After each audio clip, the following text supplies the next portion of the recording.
Dude, my beard is way too puffy right now. I got back from work yesterday, like the 5-hour drive back home from work, and I just got a shower and hopped in bed. I didn't brush my hair, didn't brush my beard, nothing. Did zero of those things, woke up, threw a hoodie on, and I'm here. Anyway, I just watched a fitness TikTok about getting the bang for your buck, least effort for most gain. And I just came to the realization that I'd never ever do that. I do the complete opposite. Anyway, I'm rambling. What's up, guys? It's Obey Wars, and welcome back to Vanguard. We got less than a month until MW2 comes out, but we got a new gun that just came out. Dude, I still have this busted ass Car 98 as well. I haven't played much Vanguard at all, even though I love this game. I just haven't been playing it. Anyway, we got a new assault rifle. We now have 13. What the fuck is that? The Nikita AV. I haven't seen that either. And how do I have it unlocked? And the BP50. To unlock this thing, you just get 15 ADS kills with an ACOG. So I'm gonna snipe for a little bit. We're gonna throw an ACOG sight on. What counts as an ACOG sight? Does that count? All right, so I'm just gonna try the G16 and hope it's an ACOG sight. Oh, also, if you somehow don't know what the BP50 is, it's the F2000 from Modern Warfare 2. Not the one we just played a beta on. The one from 10 years ago. 10 years ago? 13. Oh my god, the game came out 13 years ago. Strictless ship house. Yes, Strictless ship house. Yes, thank you. No more dogs rampaging lobbies. I'm in a good mood, man. I love every single time I get back to my setup from work. I feel refreshed. I mean, I'm super tired, but I feel refreshed. Oh guys, if you enjoy the videos, make sure to leave a like and subscribe and share it with people, because honestly, as a smaller creator that does not pull that many views, it is difficult to get out there, especially without completely selling out. What the fuck is this guy? Hello? What are you? You look like Dovahkiin. Okay, so this does count as an ACOG sight. Good. I'm seeing a bunch of green lasers around, and I feel like they didn't have those in World War II. I'm gonna stop mentioning any sort of like timeline disparities in the World War II setting, because obviously no one cares anymore. It's not a new thing at this point. The Rapture, what the fuck is this? Hello? This shit is ridiculous. Dude, this game turned so good and no one cares. Aw.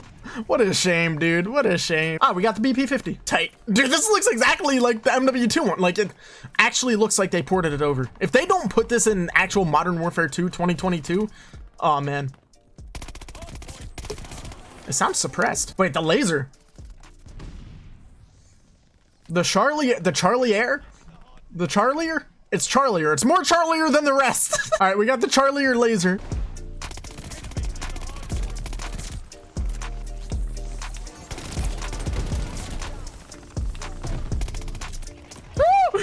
Oh boy, this is not ideal.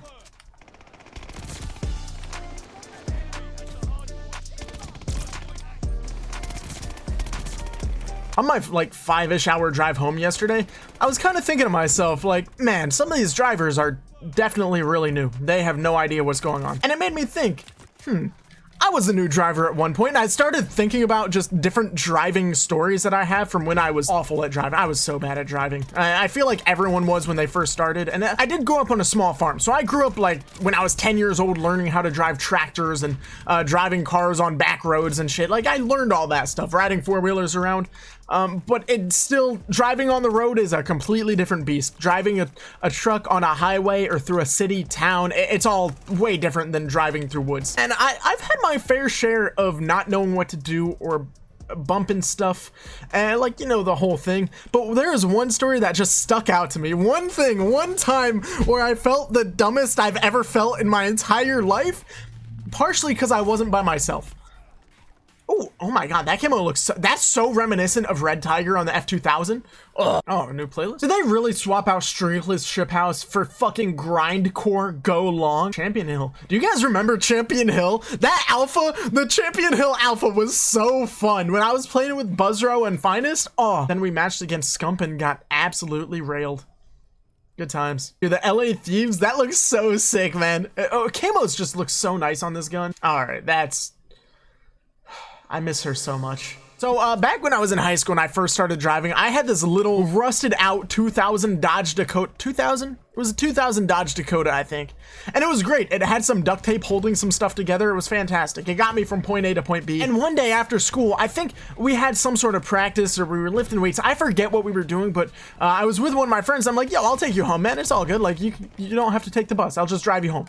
And he's like, yeah, so sure, cool, that's awesome. And so we hopped in my car and drove the 30 minutes back to wherever his house was. And on the way back, I was starting to run a little low on gas. So as you do, you stop at a gas station, which I think there's an oversight in the driver ed system. They don't really teach you about gas stations that much. They don't teach you proper etiquette or what to do. And like, obviously you go to them a bunch as a kid growing up, but you never think about what to do at the gas station. Your parents do all that shit. Like, I've pumped gas for my parents and stuff, but I didn't remember any of that. I didn't feel the need. It was just kind of like a thing that happened. Like, getting gas just happened to me. Gas ended up in the vehicle and I got a Calypso lemonade. That's what happened every time we went to the gas station. Actually, when I was a kid, it was the Sobe glass bottles, the Sobe juice or whatever it was. And I also have a memory of dropping one in the middle of a gas station and it shattered everywhere. That was a bad time. But back to the actual embarrassing story at hand. We get to the gas station. I get out, I start pumping gas. I remember what side the gas cap is on my car. That was a really important victory for me. I was like, hell yeah, I remembered,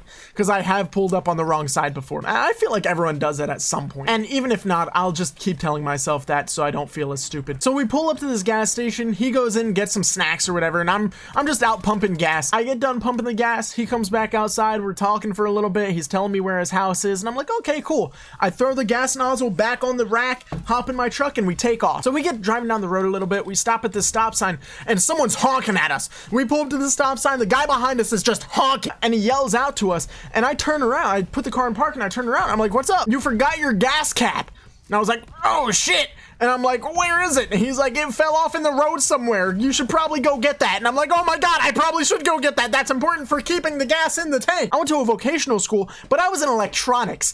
I don't know shit about cars. I wasn't in auto mechanics or anything like that. I don't know what's going on. My overactive brain is thinking at this moment, oh my God, the gas cap needs to stay on the gas tank or my car is gonna explode. If you leave the cap off the gas, it'll like splash up and catch fire and explode and your car's gonna catch on fire and explode and kill you and all that shit. Like, I'm thinking the worst of the worst. I didn't know that it's not the worst thing in the world to keep the gas cap off. It's just I don't know. To this day, I don't even know what happens. I'm just talking out my ass.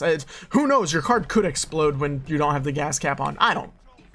No idea. Again, I'm an anxious 16-year-old at this point, just trying to make my truck not explode, because my dad would be very upset at me if that happened. So, like, again, I'm freaking out. I'm thinking to myself, I can't drive this thing another foot without it exploding. Like, it's super dangerous. So me being as anxious as I am and not knowing anything about cars, thinking this thing's gonna explode if I drive it another 5 feet, I don't do the logical thing and keep driving until I get somewhere safe and maybe pull off the road out of people's way. No, I don't do that. I put my four-ways on, hop out of my truck at this stop sign that seemed clear at the moment, and I run like 2 blocks to try to find this gas cap on the main road. It turns out that even though a stop sign is clear for that moment, they fill up pretty quick. They get busy pretty quick. There's a lot more cars going through stop signs than you would think. Just because there's not a car at that moment doesn't mean there won't be 10 cars there in 15 seconds. So I run to find this gas cap and it's in pieces on the main road. A lot of people just ran over it. It did not survive the incident at all. It stood no chance out there. And so I just run back. There's cars all lined up at the stop sign just waiting for me to go. And I hop in my truck and we go. We just drive and I'm sweating, just hoping it doesn't explode. And we get to his house and the embarrassment doesn't stop there. The only open parking space at my friend's house was a parallel parking spot. I'd never parallel parked this truck before. I did the driver's test in a car. I got this! I'm so good, I'm talented at this, just you watch, dear old pal. And I parallel park it, it takes about 4 tries. People are just staring at me, his family's watching me do this. It's a bad time, and I eventually get it. I'm parallel parked, but I'm half in the road, and I'm like, that's good enough. We turn the car off. I tell his family about this whole debacle, and they just shove a rag in it and say, you're good to go. Go home, please. So just so you guys are aware, so you know what to expect for the channel over the coming month, is I'm going to be playing a lot of Vanguard and Modern Warfare 2019, just unlocking camos, sniping, just kind of hanging out, talking about stuff, just average videos, as well as if you guys want to see, there's some games coming out, like The Devil in Me should be coming out soon. I don't know exactly when, but I'm going to be playing that, and maybe some one-off games here and there. Mainly Call of Duty though, unless there's somehow some explosion of a game that people want to watch me play. Oh, okay, The Devil in Me comes out November 18th. Okay, that's not going to be until after Call of Duty comes out. We're just going to be doing this until October 20th when the Call of Duty campaign comes out. I'll make a playthrough on that. Probably, honestly, this time it'll probably be smaller highlight videos rather than the entire campaign playthrough, because a bunch of people are doing the campaign playthrough. I'm just gonna give you guys the best moments. Yeah, I'm just super excited for Modern Warfare 2. We're gonna camo grind and just snipe and have fun. And I'm just gonna keep making the videos I've been making because I enjoy doing this. I am doing the best I can with uploading consistently, even though I'm spending half my time in a hotel room. Hopefully you guys still enjoy those videos, and I'll be working at upgrading that setup as well, so I can make really like high quality videos even from the hotel room. Yeah, again, hopefully you enjoyed, and thank you for sticking around. It's cool just having people stick around with me while I play video games and talk about stuff and hopefully make your day a little bit better. Yeah, we got this thing to level 20. We got some more challenges to unlock and to get through. I'll have this thing atomic in no time. Yeah, it's been Duncan or Moores or whatever you feel like calling me. Asshole, that works too. Have a good one.